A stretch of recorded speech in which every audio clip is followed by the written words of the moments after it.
আয়াতটি পড়েছি আপনাদের সামনে। সূরা আলে ইমরানের 81 নম্বর আয়াত আমি আপনাদের সম্মুখে পড়েছি, তেলাওয়াত করেছি। আল্লাহ রাব্বুল ইজ্জত ওয়াল জালাল এই পৃথিবীতে 1,24,000 পয়গম্বর নবী এবং রসুল পাঠিয়েছেন। 1,24,000 নবী এবং রসুলের মধ্যে 313 জন হলেন যাদেরকে বলা হয়েছে রসুল, যাদেরকে বিশেষ কিতাব দেওয়া হয়েছিল, বিশেষ শরীয়ত যাদেরকে দেওয়া হয়েছিল তাদেরকে রসুল বলা হয়েছে। এই 313 জন রসুল 1,24,000 পয়গম্বর, 1,24,000 পয়গম্বর এবং 313 জন রসুলের মধ্যে সর্বশ্রেষ্ঠ নবী এবং রসুল হলেন আমাদের নবী মুহাম্মদুর রাসূল সাল্লাল্লাহু আলাইহি ওয়াসাল্লাম। আল্লাহ রাব্বুল ইজ্জত ওয়াল জালাল এই আয়াতের মধ্যে সে ঘোষণা দিয়ে দিয়েছেন, সুবহানাল্লাহ। আল্লাহ নবী সাল্লাল্লাহু আলাইহি ওয়াসাল্লাম সকল মানুষের শ্রেষ্ঠ, এটা তো আমরা সবাই জানি। সকল ফেরেশতাদের শ্রেষ্ঠ, সেটা জানি। আল্লাহ নবী সাল্লাল্লাহু আলাইহি ওয়াসাল্লাম সমস্ত নবী এবং রসুলদের থেকে শ্রেষ্ঠ, আমরা সেটাও জানি। তবে কেন তিনি পৃথিবীর মধ্যে সর্বশ্রেষ্ঠ রসুল, সেটা আমরা কোরআনুল কারীম থেকে বেশ কয়েকটা আয়াত থেকে আমরা প্রমাণ করব, জানবো আর কি। প্রমাণিত তো আছেই, আমরা জানব। একজন ইংরেজ লেখক মাইকেল এইচ হার্ট তার 100 মনীষীর জীবনী 100 সেখানে 100 মনীষীর জীবনীর মধ্যে তিনি 100 মনীষীর মধ্যে 1 নম্বরে যেই লোকটার নাম নিয়ে এসেছেন, 1 নম্বরে যাকে উচ্চারণ করেছেন, তিনি আর কেউ নন, তিনি আমাদের কলিজার টুকরা, আমাদের নয়নের মণি হযরত মুহাম্মদুর রাসূল সাল্লাল্লাহু আলাইহি ওয়াসাল্লাম। এবং ওই ভূমিকার মধ্যে, বইয়ের ভূমিকার মধ্যে তিনি একথাও উল্লেখ করেছেন যে আমি একজন খ্রিস্টান ধর্ম অবলম্বী হয়ে কেন আমি মুহাম্মদকে 1 নম্বরে নিয়ে আসলাম, যিশুকে কেন 1 নম্বরে আনি নেই, সেটা হচ্ছে কারণ তিনি উল্লেখ করেছেন, যার সারমর্ম হলো মুহাম্মদুর রাসূল সাল্লাল্লাহু আলাইহি ওয়াসাল্লাম শুধু একজন মানুষ বা একজন নবী, একজন আল্লাহর পক্ষ থেকে মেসেঞ্জার বা দূত হিসেবে আসেন নাই, বরং এই পৃথিবীতে এসে তিনি এই পৃথিবীটাকে অসামান্য করে তুলেছেন। এই পৃথিবীতে এসে তিনি বুঝিয়ে দিয়েছেন মানুষের সামাজিক দূরত্ব কিভাবে গ্যাপ পূরণ করে দিয়ে মানুষের মধ্যে কিভাবে ভ্রাতৃত্ব স্থাপন করা যায়, তিনি বুঝিয়ে দিয়েছেন। তিনি কেন 1 নম্বরে নিয়েছেন? আল্লাহ নবী সাল্লাল্লাহু আলাইহি ওয়াসাল্লাম জীবনের 27টা যুদ্ধে নিজের সরাসরি অংশগ্রহণ করে তিনি কমান্ডারের দায়িত্ব পালন করা সত্ত্বেও এই 27টি যুদ্ধে ক্ষয়ক্ষতির পরিমাণ খুবই নগণ্য, যেটা পৃথিবীর বুকে অন্য কোনো যোদ্ধা, অন্য কোনো যুদ্ধ, অন্য কোনো বীর পুরুষ এত অল্প ক্ষয়ক্ষতির মাধ্যমে এত সফল অভিযান পরিচালনা করতে পারেন নাই। আল্লাহ রাসূল সাল্লাল্লাহু আলাইহি ওয়াসাল্লাম এসে কিভাবে একটা শোষিত সমাজকে ন্যায় এবং ইনসাফ দ্বারা পরিপূর্ণ করে দিয়েছিলেন, এই সকল নানাবিধ কারণে যেটা যিশুর মধ্যে ছিল না, যিশু আলাইহিস সালাতু ওয়াস সালাম বা ঈসা আলাইহিস সালাতু ওয়াস সালাম তিনি এগুলো করে যেতে পারেন নাই। আল্লাহ প্রত্যেকে একটা সীমাবদ্ধতা দিয়েছেন, যে কারণে মুহাম্মদকে তিনি বলেছেন সাল্লাল্লাহু আলাইহি ওয়াসাল্লাম, তিনি 1 নম্বরে উল্লেখ করেছেন। প্রিয় হাজিরিন, আমাদের নবী কেন সকল নবীদের থেকে শ্রেষ্ঠ, কেন আমাদের নবী সকল নবীদের ইমাম, কেন আমাদের নবীকে ইমামুল আম্বিয়া বলা হয়েছে, সৈয়দুল আম্বিয়া ওয়াল মুরসালিন কেন বলা হয়েছে, আমি সংক্ষিপ্ত কোরআনুল কারীম এবং সাপোর্ট হিসেবে সুন্নাহ থেকে কয়েকটি পয়েন্ট নিয়ে আলোচনা করতে চাই। 1 নম্বর হলো আল্লাহ রাব্বুল ইজ্জত ওয়াল জালাল সকল মানুষের থেকে অঙ্গীকার নিয়েছিলেন, যেটা আমরা সূরা আরাফের মধ্যে যারা পড়েছি, কোরআন পড়েছি, আল্লাহ বলেন আলাস্তু বিরাব্বিকুম ক্বালু বালা। আল্লাহ প্রত্যেক মানুষের থেকে অঙ্গীকার নিয়ে বলেছেন আমি কি তোমাদের রব নই? সকলেই বলেছিল হ্যাঁ, আপনি আমাদের প্রভু। আল্লাহ রাব্বুল ইজ্জত ওয়াল জালাল সকল মানুষ থেকে যেমন আখজ এবং মিসাক এবং আহাদ অঙ্গীকার নিয়েছিলেন, ঠিক তেমনইভাবে আল্লাহ রাব্বুল ইজ্জত ওয়াল জালাল নবী এবং রসুল যারা হবেন, আল্লাহ তাদের রূহগুলোকে আলাদা করে আল্লাহ রাব্বুল ইজ্জত ওয়াল জালাল সকল রূহ থেকে, আল্লাহ মানে নবী রসুলদের রূহ থেকে তিনি অঙ্গীকার নিয়েছিলেন। সেই অঙ্গীকারটা কি ছিল? সেই অঙ্গীকারের কথা আল্লাহ এই আয়াতের মধ্যে তুলে ধরেছেন। আমি সরাসরি আয়াত থেকে বলি, وَإِذْ أَخَذَ اللَّهُ مِيثَاقَ النَّبِيِّينَ لَمَا آتَيْتُكُم مِّن كِتَابٍ وَحِكْمَةٍ। আল্লাহ বলেন ওয়াইদ আখাযাল্লাহু মিসাকান নাবিয়িনা, আল্লাহ যখন সকল নবীদের থেকে অঙ্গীকার নিলেন, লামা আতাইতুকুম মিন কিতাবি ওয়া হিকমা, আমি তোমাদেরকে কিতাব দিয়েছি, হিকমত তথা জ্ঞান দিয়েছি। মিসাকান নাবিয়িনা লামা আতাইতুকুম মিন কিতাবি ওয়া হিকমাতিন সুম্মা জাআকুম রাসূলুম মুসাদ্দিকুল লিমা মাআকুম লাতুমিনুন্না বিহি ওয়া লাতানসুরুন্না। অতঃপর যদি এমন একজন রসুল আছে যেই রসুল তোমাদের কথাকে সত্যায়ন করবে, তোমাদের কিতাবকে সত্যায়ন করবে, মুসাদ্দিকুল লিমা মাআকুম লাতুমিনুন্না বিহি ওয়া লাতানসুরুন্না, তোমরা যদি সেই রসুলকে পাও তাহলে তার উপর বিশ্বাস স্থাপন করা তোমাদের উপর আবশ্যক, ওয়া লাতানসুরুন্না, এবং তাকে সাহায্য করা তোমাদের উপর জরুরি এবং আবশ্যক। قال أأقررتم وأخذتم على ذلكم إصري, আল্লাহ এই কথা বলার পর বলেন أأقررتم وأخذتم على ذلكم إصري, তোমরা কি এটা মেনে নিলে এবং স্বীকার করলে, অঙ্গীকার করলে? তারা সকলেই বলেছিল قالوا أقررنا, আল্লাহ আপনি যে স্বীকার আমাদের থেকে নিচ্ছেন, স্বীকারোক্তি ওয়াদা, আমরা সকলেই স্বীকার করে নিলাম, অবশ্যই আপনার সেই রসুলের উপর আমরা বিশ্বাস স্থাপন করব এবং আমরা সকলেই মিলে তাকে সাহায্য করব। قالوا أقررنا قال فاشهدوا وأنا معكم من الشاهدين, তখন আল্লাহ বলেছিলেন قال فاشهدوا, তোমরা সাক্ষী থাকো এবং আমি আল্লাহ তোমাদের সাথে সাক্ষী হয়ে গেলাম। তাহলে আল্লাহর রসুল সাল্লাল্লাহু আলাইহি সাল্লাম এর উপর সকল নবীদের বিশ্বাস রাখতে হবে, সাহায্য করতে হবে, সহযোগিতা করতে হবে, এই মর্মে আল্লাহ অঙ্গীকার নিলেন। এতে কি স্পষ্টভাবে বোঝা যায় না আমাদের নবী করিম সাল্লাল্লাহু আলাইহি সাল্লাম সকল নবী এবং রসুলদের থেকে সেরা এবং শ্রেষ্ঠ নবী? সুবহানাল্লাহ। আমরা সৌভাগ্যবান, আমরা সেই নবীর উম্মত হতে পেরেছি। দুর্ভাগ্য যে আমরা সেই নবীর উম্মত হওয়া সত্ত্বেও সেই নবীর আদর্শ অনুযায়ী চলতে পারছি না। প্রিয় হাজিরিন, আমাদের নবী শ্রেষ্ঠত্বের দ্বিতীয় কারণ হলো তিনি ইমামুল আম্বিয়া, সকল নবীদের ইমাম তিনি। আল্লাহ রাব্বুল ইজ্জত ওয়াল জালাল সকল নবীদেরকে এক জায়গায় জমা করেছিলেন বাইতুল মুকাদ্দাসে।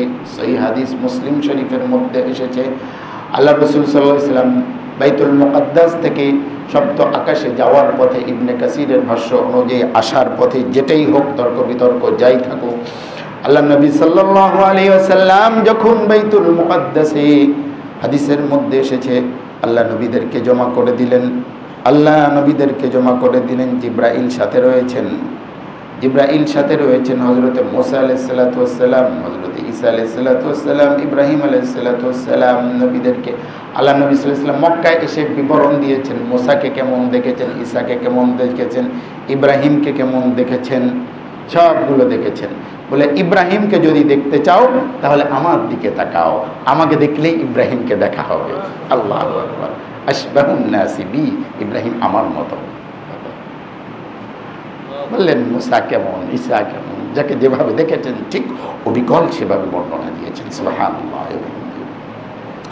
আল্লাহ নবী সাল্লাল্লাহু আলাইহি ওয়াসাল্লাম যখন জমা হলেন, সকল নবীদেরকে জমা করা হলো নামাজ পড়ার জন্য। নামাজ হবে, এই নামাজটা কেউ কেউ বলেছেন এই নামাজ হলো ফরমাল নামাজ নয়, এটা মানে আবশ্যক ম্যান্ডেটরি নামাজ নয়, এটা সকলে জমা হয়েছেন। তো জমা হওয়ার পর সকলে মিলে আল্লাহর কৃতজ্ঞতা কিভাবে আদায় করবেন সেটা সালাত বা নামাজের মাধ্যমে। নামাজ হলো কৃতজ্ঞতা আদায় করার সর্বোত্তম মাধ্যম, ঠিক কিনা? আল্লাহ যখন আমাদের কোনো ভালো কিছু দান করেন বা করবেন তখন নামাজের মাধ্যমে, সেজদার মাধ্যমে শুকরিয়া আদায় করা চাই।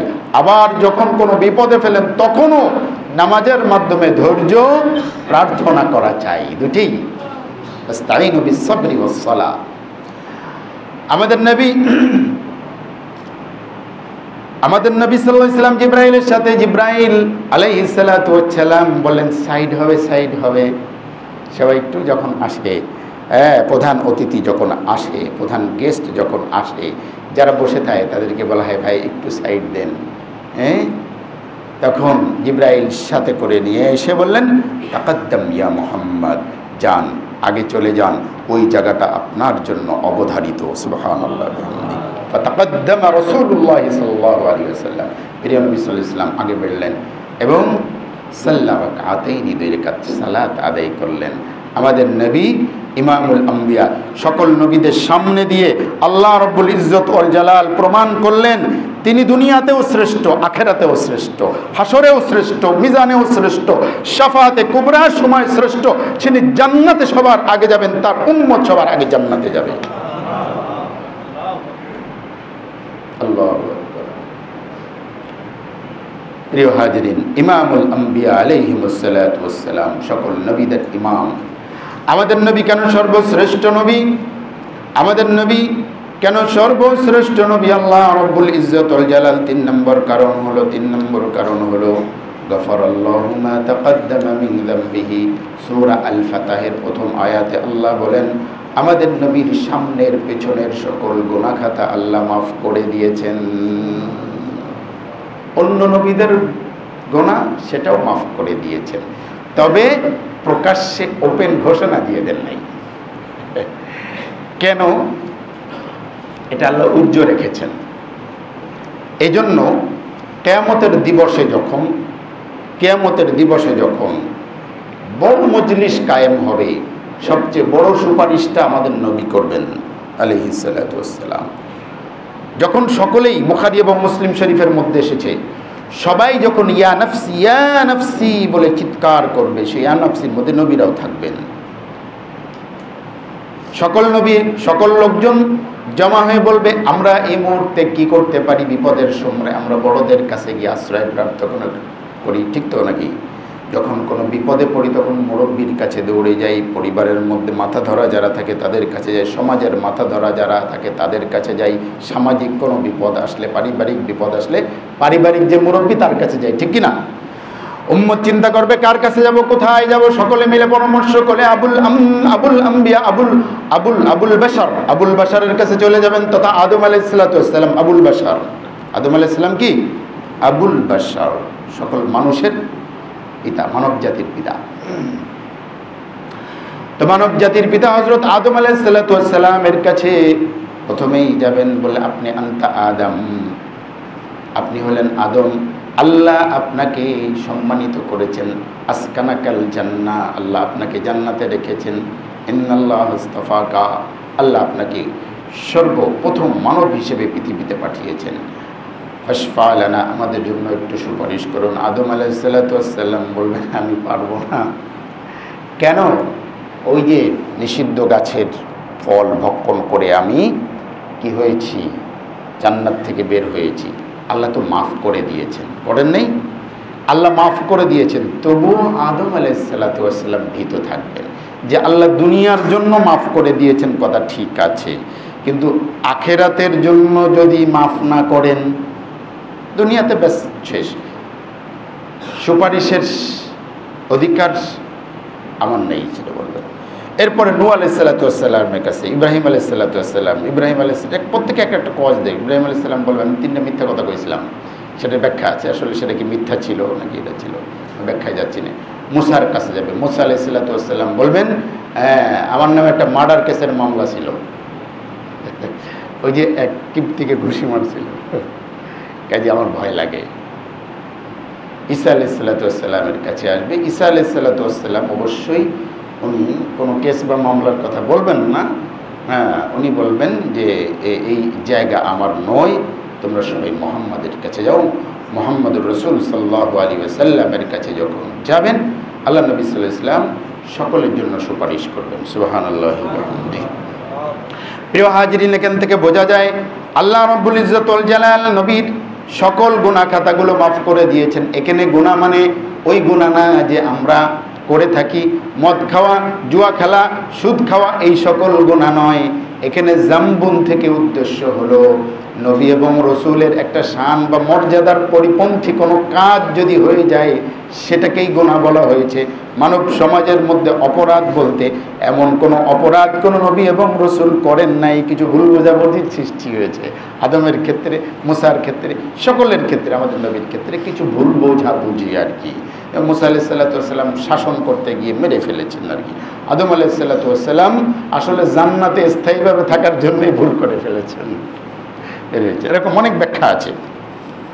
তো আল্লাহ নবী সাল্লাল্লাহু আলাইহি ওয়াসাল্লাম কেন লিয়াগফিরা লাকাল্লাহু মা তাকাদ্দামা, তার সামনের পেছনের সকল গুনাহ খাতা মাফ হওয়ার সাধারণ আম ব্যাপক ঘোষণা দিয়ে দেওয়া হয়েছে। এই জন্য তিনি শ্রেষ্ঠ নবী। 4 নাম্বার হলো আমাদের নবী শ্রেষ্ঠ মুহাম্মদ রিসালাতিহি লিন-নাস, আমাদের নবীর রিসালাত এবং নবুয়ত সকল মানুষের জন্য।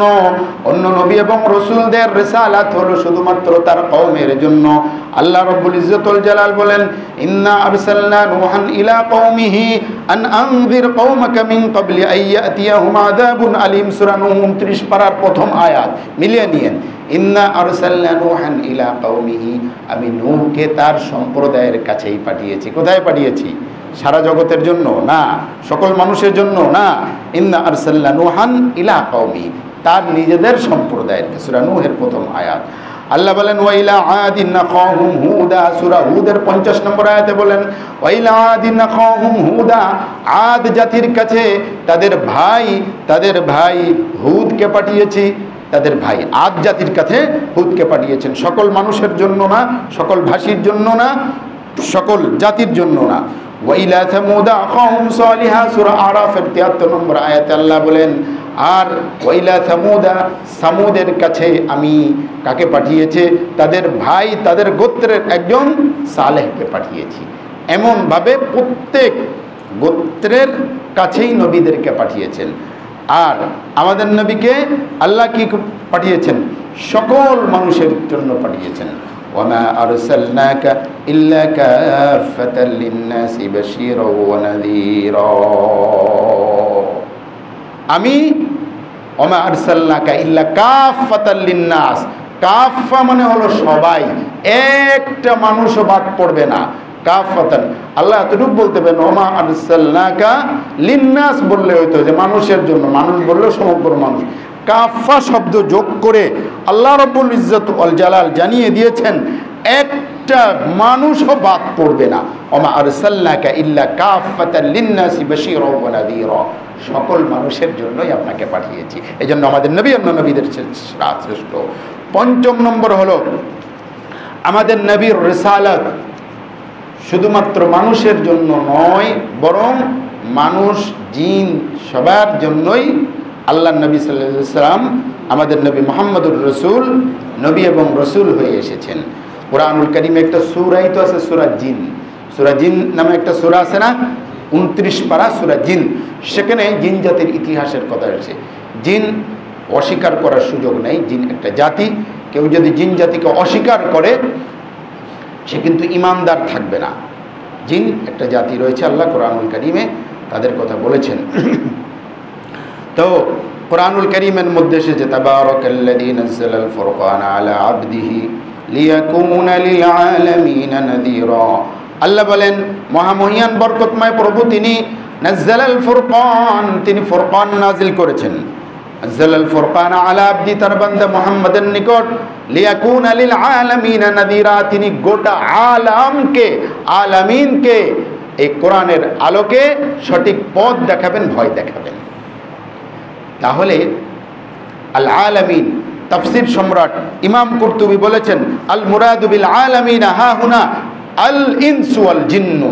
তাফসীর সম্রাট ইমাম কুরতুবী বলেছেন 30 খণ্ডের তাফসীর, প্রত্যেক পারার এক এক খণ্ড তাফসীরে কুরতুবী। এখানে এই আয়াতের আলোকে সূরা ফুরকানের প্রথম আয়াত আল্লাহ বলেছেন গোটা জগতের জন্য। গোটা জগৎ বলতে কাকে বোঝানো হয়েছে? ইমাম কুরতুবী বলেছেন মানুষ, মানব জাতি এবং জিন জাতি উভয়ের জন্য তিনি রাসূল হয়ে এসেছেন। আল্লাহু আকবার। অন্যরা তো শুধুমাত্র তাদের সম্প্রদায়ের মানুষ। 6 নম্বর হলো আল্লাহ নবী সাল্লাল্লাহু আলাইহি ওয়াসাল্লাম খাতামুল আম্বিয়া ওয়াল মুরসালিন। খাতামুল আম্বিয়া ওয়াল মুরসালিন, খাতাম মানে কি? খাতাম মানে, খাতাম শব্দের মেইন অর্থ হলো আংটি। খাতেম শব্দের মেইন অর্থ কি? আংটি, আংটি, আংটি, আংটি। তো আল্লাহ রসুল সাল্লাল্লাহু আলাইহি ওয়াসাল্লাম এবং তার আগে যেটা হতো, সিল মেরে দিত। কোনো কোনো মানে করার কোনো চিঠিপত্র ইত্যাদি বা করার পরে শেষ করে সিল মোহর লাগিয়ে দিত। এখনও লাগিয়ে দেয়, সিল লেগে দেয়, সাইন করে দেওয়া হয়, ঠিক কিনা? তো আগের জমানায় যেটা ছিল সেটা হলো ওই আংটিতে সিল থাকতো।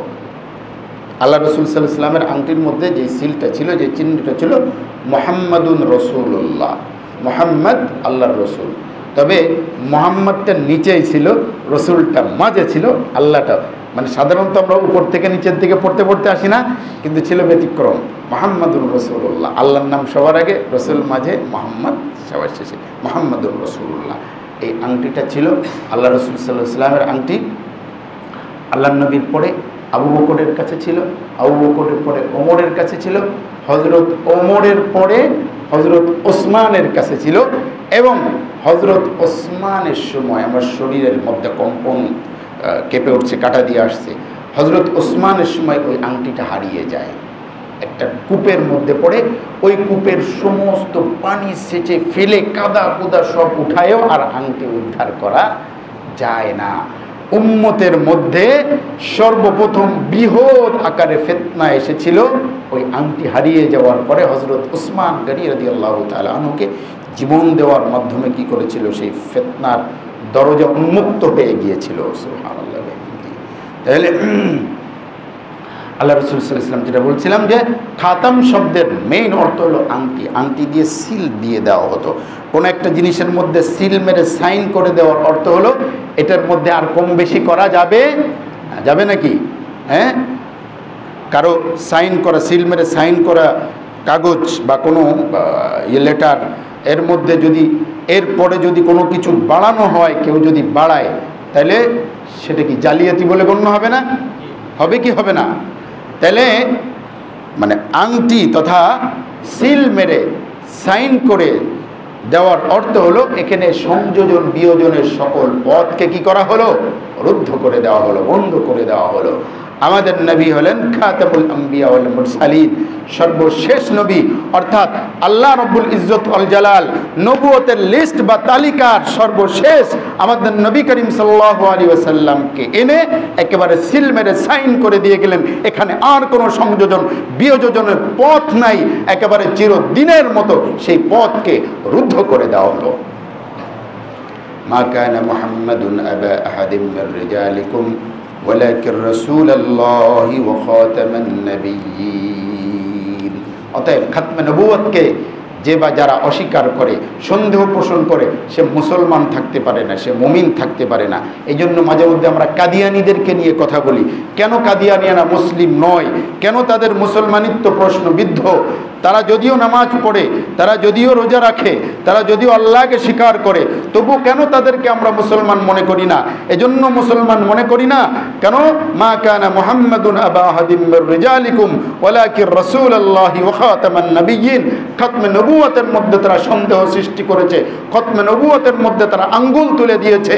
এজন্য আমরাও আঙ্গুল হেলিয়ে বলে দিলাম তারা নিঃসন্দেহে বেঈমান, নিঃসন্দেহে বেঈমান। তাদের ঈমান নেই যতক্ষণ পর্যন্ত আমাদের নবীকে সর্বশেষ নবী দ্ব্যর্থহীনভাবে, কোনো ধরনের অস্পষ্ট বাক্যে নয়, স্পষ্টভাবে স্বীকারোক্তি না দেওয়া হবে, ততক্ষণ পর্যন্ত তাদেরকে আমরা মুসলমান মনে করি না, করি না, করি না। স্পষ্ট বার্তা। প্রিয় হাজিরিন, সপ্তম নম্বর হলো বাকা ও মুজিজাতিহি লিয়াউমিদ্দিন। সকল নবীদের মুজিজা তাদের জীবদ্দশায় শেষ হয়ে গিয়েছে। আমাদের নবীর মুজিজা, জীবন্ত মুজিজা, লিয়াউমিদ্দিন, কিয়ামত পর্যন্ত সেটা বাকি থাকবে। হযরতে মুসা আলাইহিস সালাতু ওয়াস সালামের লাঠি, সেই লাঠি মুসার জীবদ্দশায় পর্যন্ত কার্যকর ছিল। এরপরে আর শুনেছেন মুসার ওই লাঠিটা পরবর্তীতে ছাপটাপ হয়ে দৌড়ানি দিয়েছে কারো? এটা মুসার ক্ষেত্রেই প্রযোজ্য ছিল। ঈসা আলাইহিস সালাতু ওয়াস সালামের অনেকগুলো মুজিজা ছিল। কুষ্ঠরোগীর গায়ে হাত দিয়ে দিলে, অন্ধের গায়ে হাত দিলে ভালো হয়ে যেত, কোনো মরা মানুষের গায়ে হাত দিলে জিন্দা হয়ে যেত। তবে জিন্দা করেছেন কি করেন নাই সেটা পরের কথা, সেটা ইখতিলাফ আছে, কিন্তু আল্লাহ তাকে সেই শক্তি দিয়েছিলেন মুজিজা। কিন্তু ঈসা আলাইহিস সালাম উঠায় নেওয়ার পর তার অনুসারী কেউ সেটাকে বাস্তবায়ন করতে পেরেছে? পারে নাই। হযরতে মুসা আলাইহিস সালাম লোহিত সাগর পার হয়ে চলে আসলেন, নদী কি হয়ে গেল? রাস্তা তৈরি হয়ে গেল। এরপরে কেউ নদীর উপর দিয়ে আসতে গিয়ে কি রাস্তা তৈরি হয়েছে? রাস্তা ব্রিজ বানানো হয়েছে, সেটা প্রযুক্তি দিয়ে, কিন্তু পায়ে হেঁটে চলে গিয়েছে, যেমনে যেমনে গিয়েছে এমনি এমনি রাস্তা হয়ে গিয়েছে। মুসা আলাইহিস সালামের জীবদ্দশায় শেষ। প্রত্যেক নবীর মুজিজা সেই নবীর জীবদ্দশায় শেষ।